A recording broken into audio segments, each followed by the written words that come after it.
On the road, take me home to the place I belong. Fred MacGuffin, reviewing On the Road, spoiler edition with more guff. 1958, Thunder Road, directed by Arthur Ripley, who also directed The Chase and Voice in the Wind.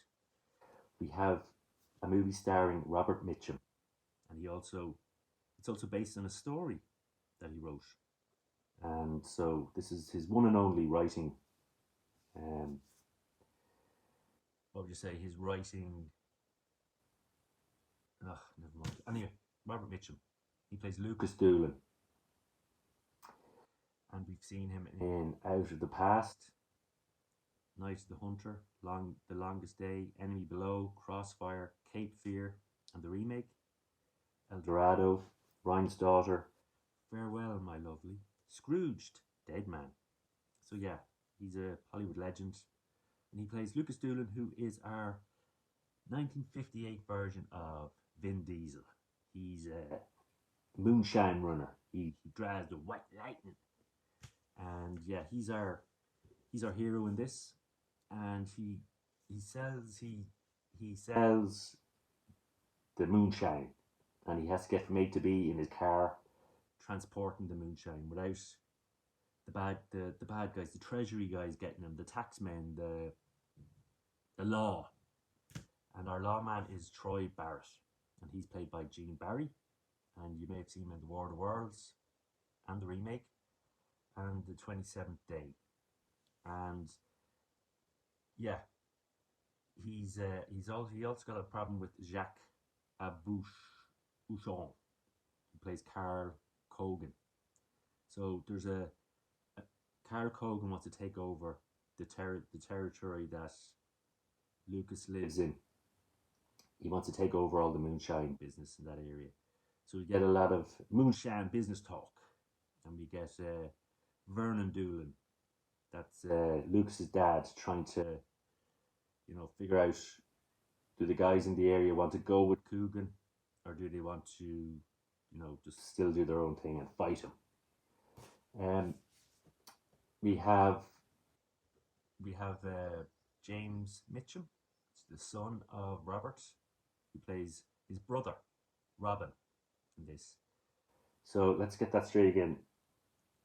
Robert Mitchum's son, James, plays his brother, Robin. He's a mechanic.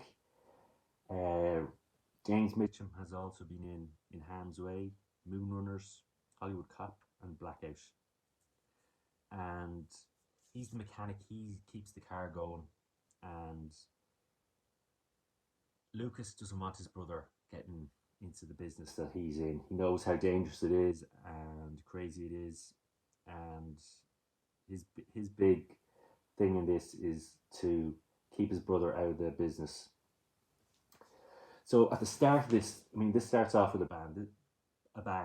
We have Luke getting chased by Treasury agents, and he narrowly escapes with there's a great car scene where his car tumbles, Lucas's car tumbles, and it comes upright again, and he drives off, and the Treasury agents don't get him. And we also meet his brother Robin, the mechanic, and we find out that Lucas is a Korean War vet. So he's a tough guy, and he's not afraid of death. Yeah. And we meet his father, who's up on the hill with his still where he makes the whiskey or the moonshine. So this is a pretty big business in the area. A lot of people do it, and there's a lot of money to be made. And we also hear a conversation with his mother where he's wondering why she doesn't spend some of the money they make. And she says, look, if she did spend the money, people would know that that's their business, because they'd know, because they're farmers, but it's hard to make a living as a farmer where they are. And I think this is set in Memphis, near Memphis, Knoxville, that kind of area in America. And what else do we have in this? We have a bit of romance. We have Roxy and Francie. Francie's a singer, and Francie's played by Keely Smith, and Roxy's played by Sandra Knight, and both of them are interested in our hero Lucas, and yes, there's a bit of romance for the ladies if you like that sort of thing. Uh, we have Troy Barrett being sent to catch Luke, and we have, of course, we have Coogan moving in on the scene now, and we have a couple of car chases with Lucas, and Lucas is able for them. There's a great car scene where he releases oil from the back of his car, and Coogan's bad guys, skid off the road, and the car blows up. So yeah, Fast and Furious, we like that stuff. And we have a great scene where Lucas goes and talks to Coogan, and punches Coogan's lights out, and he jumps out through the window to avoid his henchmen. Lucas is trying to get out of the city, and the cops trap him, and he's held in prison. And Barrett wants to form a deal where Lucas will help him get Coogan. So we've got a bit of stuff like that going on. Yeah, a lot of it goes over my head. There's a lot of business talk about the moonshine business, and this Barrett trying to, get Coogan, get the bigger fish. So there's a good bit of, maybe on a rewatch I might get more of that information. But a lot of it went over my head. So we have Coogan not liking our guy Lucas, and he wants to take him out, and he wants to amalgamate all these little still brewers into. He wants them under his wing and make more money out of them and give them less and that sort of thing. Now we also have Barrett trying to send more men into Harlan County, where Lucas lives, and break up the stills and put all the whiskey makers out of business. Anyway, Vern Doolin wants to close down the whiskey business. He's realizing how dangerous it's getting with Coogan, and they probably made their money anyway. So you see Barrett's men going around trying to find the stills and breaking them up when they do.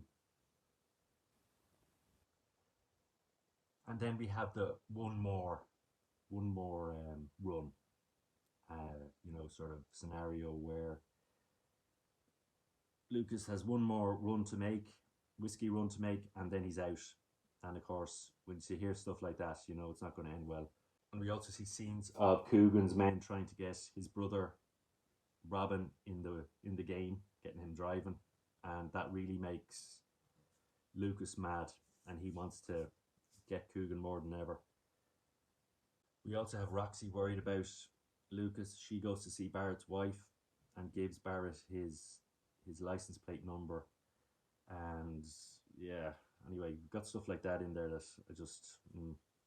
We also have Barrett arresting Coogan, and then final scene of the movie. There's a good scene where one of Coogan's guys is after our guy Lucas, and he throws a cigarette at him. They're going sort of side to side, and he throws a cigarette into the window of Coogan's man, and Coogan's man crashes and dies. So yeah, you have some great chases like that, some fun stuff like that to watch. And of course, the movie ends with our man. Now, close your ears or turn off if you don't hear this. Lucas gets caught with stingers. I don't know who puts the stingers down. Is it the cops? Is it the Treasury or Coogan's guys? I can't remember. But he gets wiped out. The stingers make him crash, and that's it. But we have a nice scene of Robin and Roxy, grieving over the loss of Lucas, but maybe they might get together. Who knows? So yeah, this is enjoyable enough. I like seeing Robert Mitchum in action. He's a favourite of mine, along with Kirk Douglas, and they remind me of each other. And yeah, I like Robert Mitchum. So check out more of his movies if you can. I give this as 3 out of 5, very nearly a 4, 3.5, close to 4. As I said, I think I need to watch it again. There's a lot going on, more than I thought there would be, with the liquor business and the Treasury guys trying to form a deal with. But I don't think it matters much anyway. I think the main stuff is the action. I'm worried about Lucas. Does he make it or does he get out of the game? There's also 2 young actors to watch out for in this. You might notice them. Bit of trivia. Jerry Harden, who plays Niles Penland. He was also in The Firm, The X-Files, Cujo, Big Trouble in Little China. And you see he's an early performance in this. And also Mitchell Ryan plays Jed Multrain. And he's been in Gross Point Blank, Liar Liar, Lethal Weapon, Halloween, Curse of Michael Myers. He's also a TV legend and a lot of TV work. And you may have seen him in Friends of Eddie Coyle, Electric Glide in Blue, and High Plains Drifter. So yeah, there's a lot of good stuff in this. There's some early performances from some actors you might notice, and yeah, this is good all round. And my goodness, James Mitchum is the spit of his dad. You might notice in this. You definitely will notice it. And yeah, look, this is for Robert Mitchum fans. This is for Fast and Furious fans. This is for Moonshine fans. I enjoyed it. Fred MacGuffin, he reviewed Turn the Road, Take Me Home, West Virginia, my mama.